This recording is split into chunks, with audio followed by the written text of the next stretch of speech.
Hey everyone, welcome back to another episode of the Forged by Trust podcast, and I am your host, Robin Dreek, the founder and CEO of People Formula, as well as retired head of the FBI Counterintelligence Behavioral Analysis Program, where my job for my entire career was recruiting spies. This is the second part of a three-part series that I've entitled My Enemy, My Friend. The first part was the last episode with Jack Barsky, the deep undercover KGB spy, and this one is with a very close dear friend of mine, Dan Hoffman. Dan Hoffman is retired CIA executive at the Clandestine Services Division, as well as a close friend for the last 20 years. We met working together in New York many years ago. Dan has this amazing skill of networking and bringing immense value to others without any expectation of reciprocity.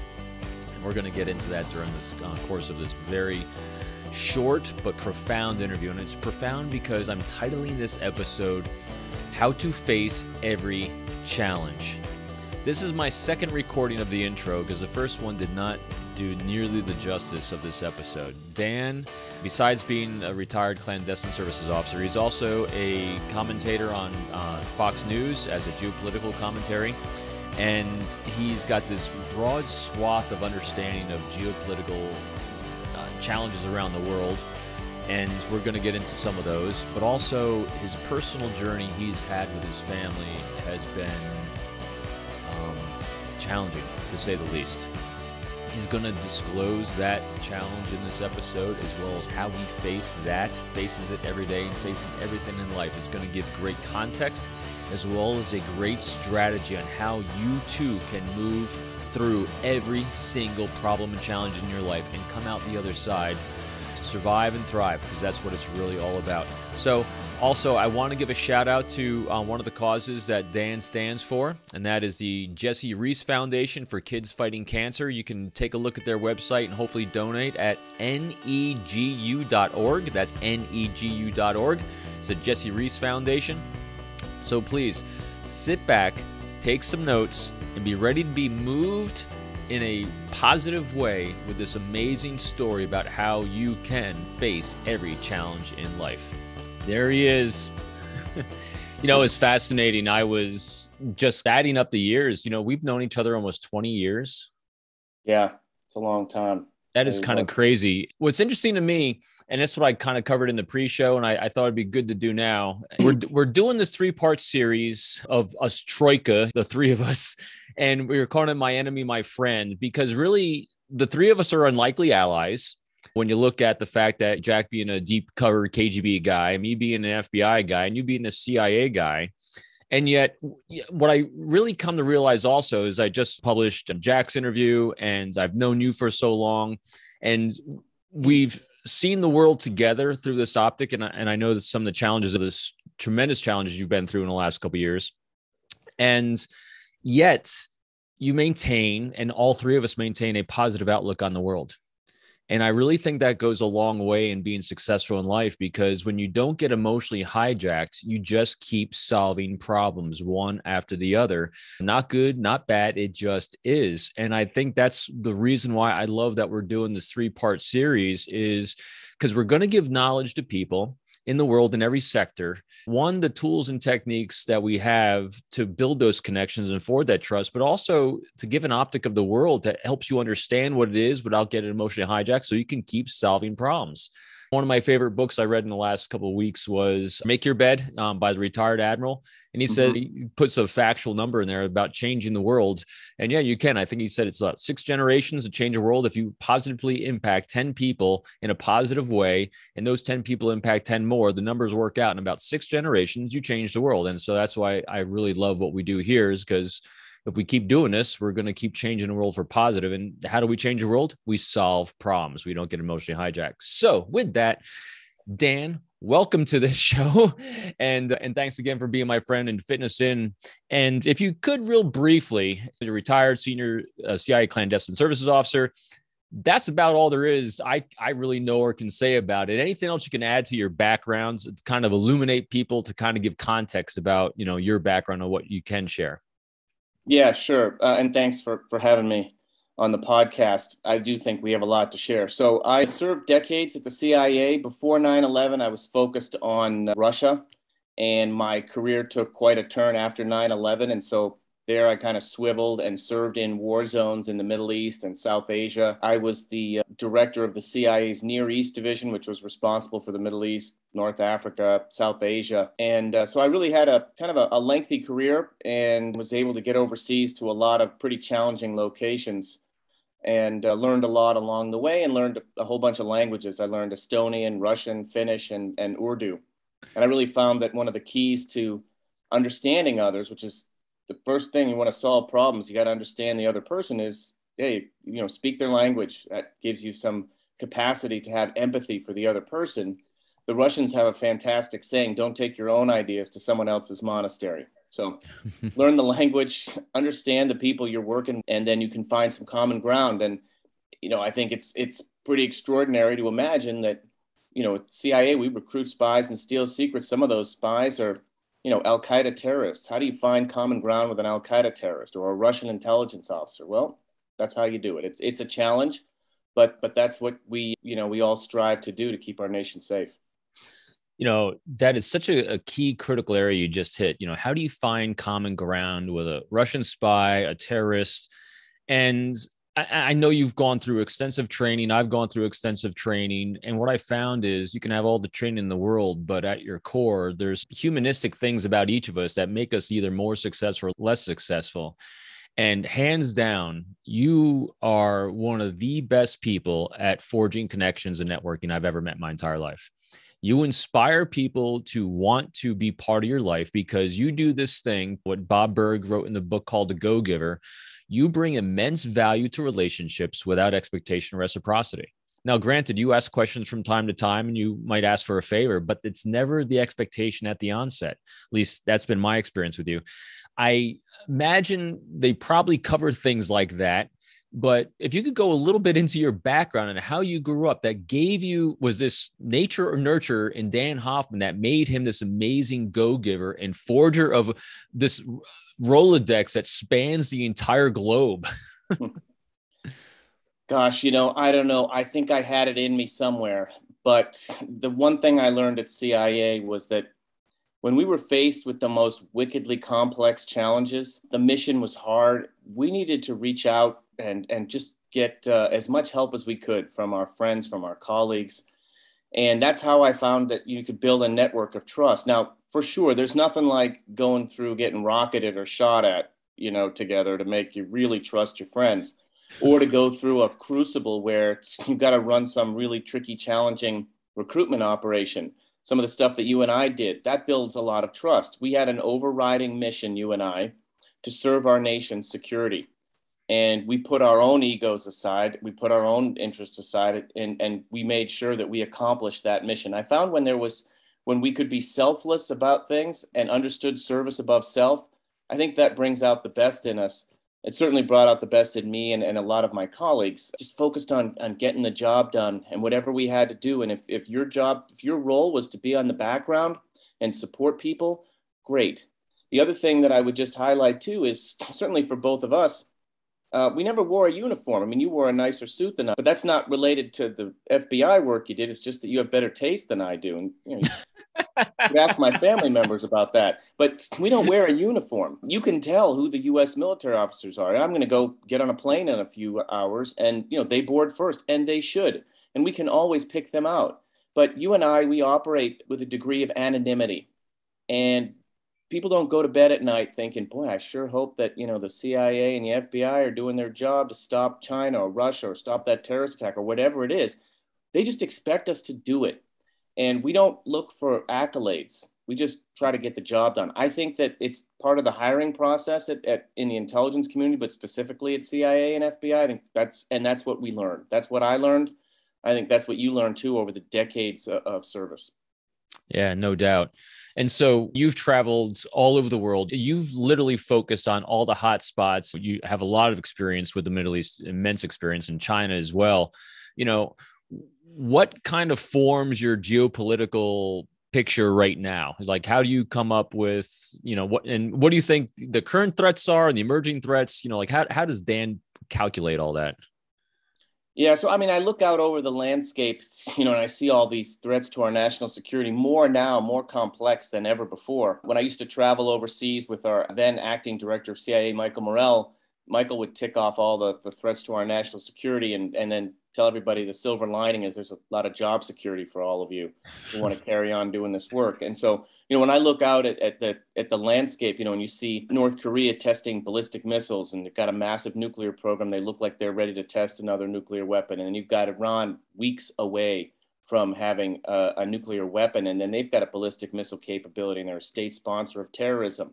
You got China threatening Taiwan and stealing our intellectual property and conducting espionage on a massive scale in our country and overseas as well. You put that all together, and then you got to remember that Russia invaded Ukraine. You got to remember the UN Security Council with nuclear weapons, changing the borders of Europe by force, unprecedented.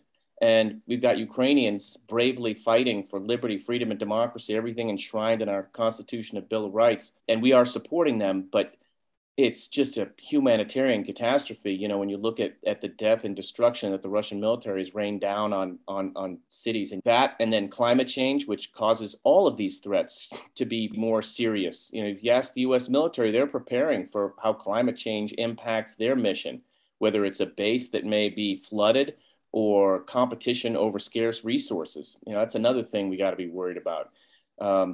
Cyber security and cyber attacks from criminals and hackers who enjoy safe haven on Russian territory, among other places. There's just a tremendous amount of work to be done. And I think the appreciation for that, I grasped that very early on in my career, as I'm sure you did too.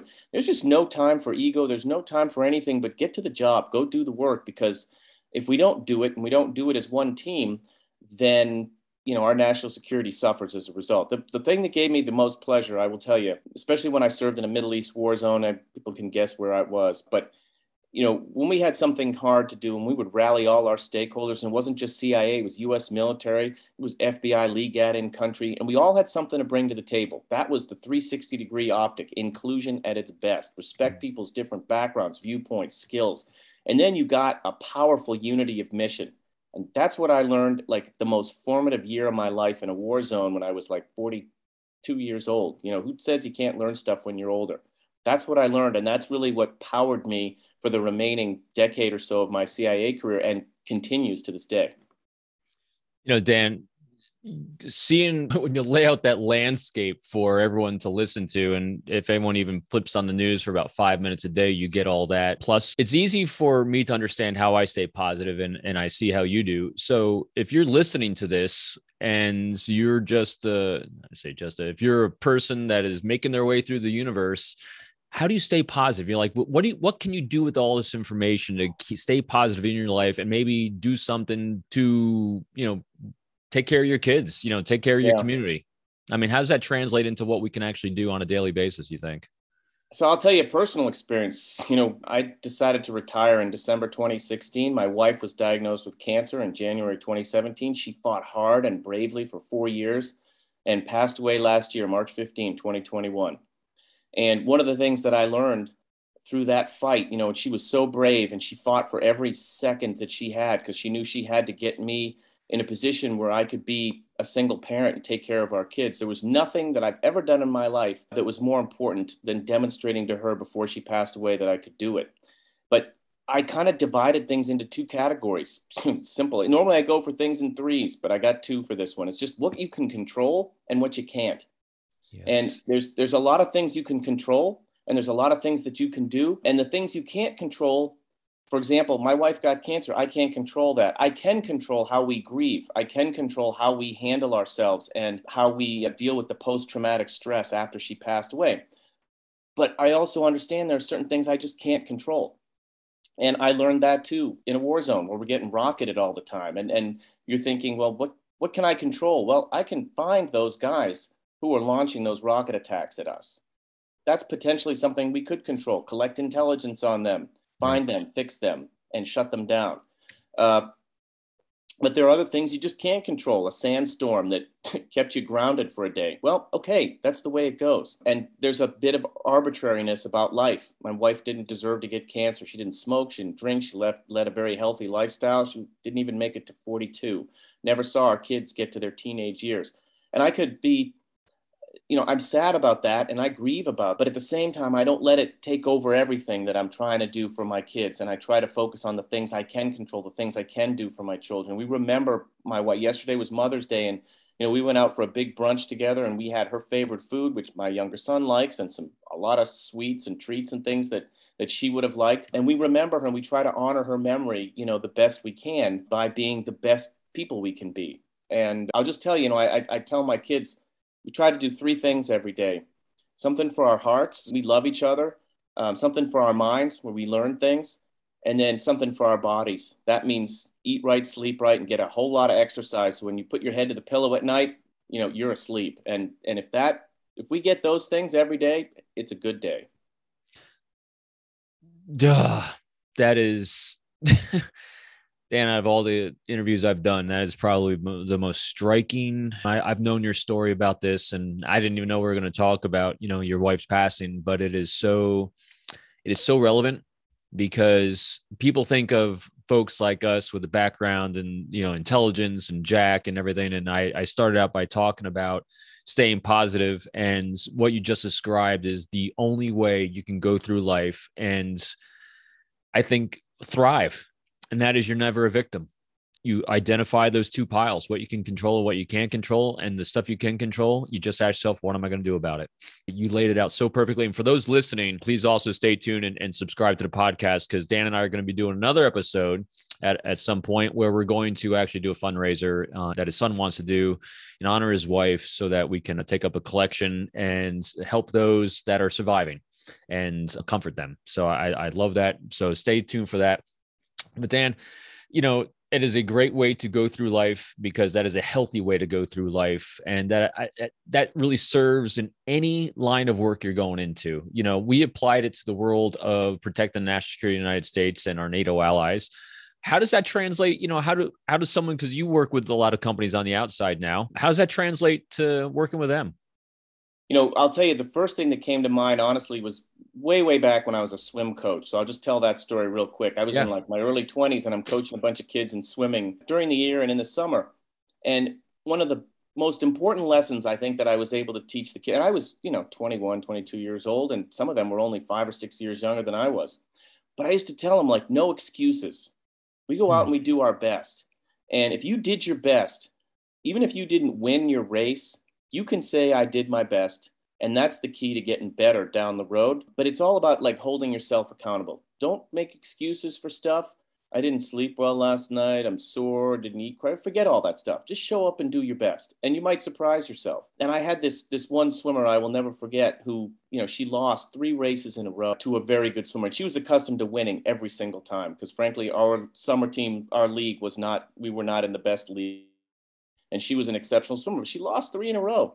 And I kept asking her, after each time she lost, she would cry. And then I would say, hey, I know you're doing your best. Keep doing that. Don't be afraid to lose. Right. Do your best. And she won her last race, thank God.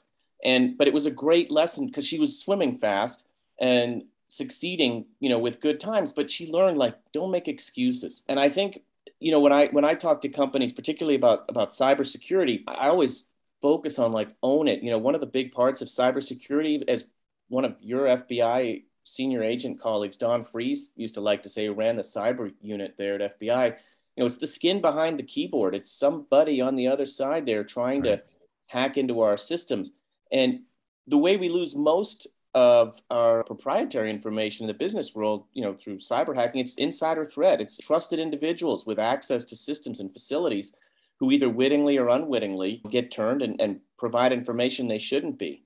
And I think people don't always realize you can control so much of that. And that's something that I teach in my private sector life, is working with companies on how to build a good program, an ethos of security that you and I know from back in the day when we served in the government. I used to think there's 2 kinds of governments: the ones that have been penetrated by foreign governments, with sources, and the ones that just don't know it yet. Same in business. There are the companies that have been hacked and the companies that just don't know it yet.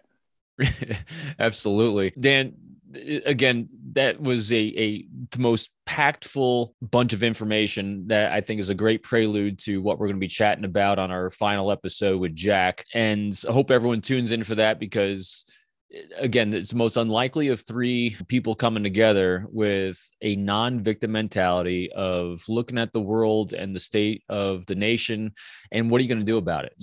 Identifying, the threats that you can do something about and taking action. So I asked Jack this question. It was one of the most unusual answers I ever got. So I'm going to end it with this one for you too. So Dan, what would you tell your 20-year-old self now that you now know that you didn't know back then? Wow, I would tell myself a lot. I think about all the stuff I've learned. I mean, it's almost been 4 decades since I was 20. I think I'd be telling myself all the stuff that I just told you that I didn't know when I was 20. I didn't know about separating things into what I can control and what I can't. I was still learning about not making excuses and I was learning, the importance of building rapport by showing empathy and building a team to accomplish a mission. These were all things that I learned in my formative years at CIA.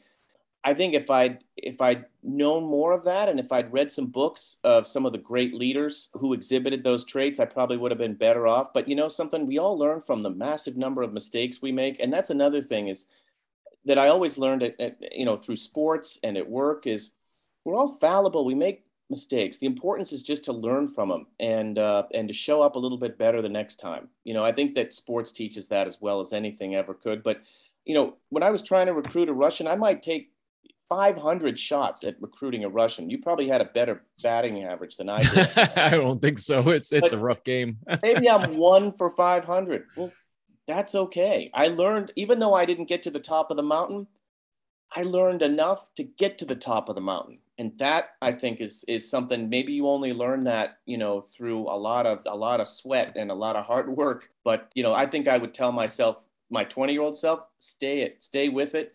And don't get discouraged. Just keep after it. Yeah. And for those listening, again, tune into the final episode, because hopefully what everyone is seeing is that through the three of us, I think the recurring theme throughout all three of us is massive empathy. People are always expecting the deep undercover KGB guy, the CIA clandestine officer, and the FBI counterintelligence behavioral guy are going to be full of deception, subterfuge, and manipulation. And that is anything but the truth. It is, furthest from the truth, I should say. It is all about making those hard connections by forging trust and having massive empathy and never feeling the victim and solving problems. And so that's what we're going to do on the next episode. Dan, thank you so much. Thank you for sharing your story. And I can't wait to see you on the next one. All right. Me too. Hey, everyone. Thanks again for tuning in to this latest episode of the Forged by Trust podcast in my 3-part series of My Enemy, My Friend. And this episode was my good friend, Dan Hoffman. I hope that you are like me and took away a profound understanding of the world and how to face every single challenge by putting things in those 2 buckets and then just solving the problem. Keep working that problem. So if you enjoyed this episode, you took a few notes, fantastic. If you could, please leave us a review as well as a like, and pass this on to your friends, family, coworkers, anyone that you think could benefit from having great inspirational knowledge in your life and forging great trust. Tune into the next episode that's coming up, and that is the 3rd of the 3-part series, My Enemy, My Friend, where the 3 of us sit down and we will chat and discuss geopolitical challenges, Russian intelligence, propaganda, and Vladimir Putin himself. Again, thank you again for tuning in to the Forged by Trust podcast, and we'll see you on the next episode.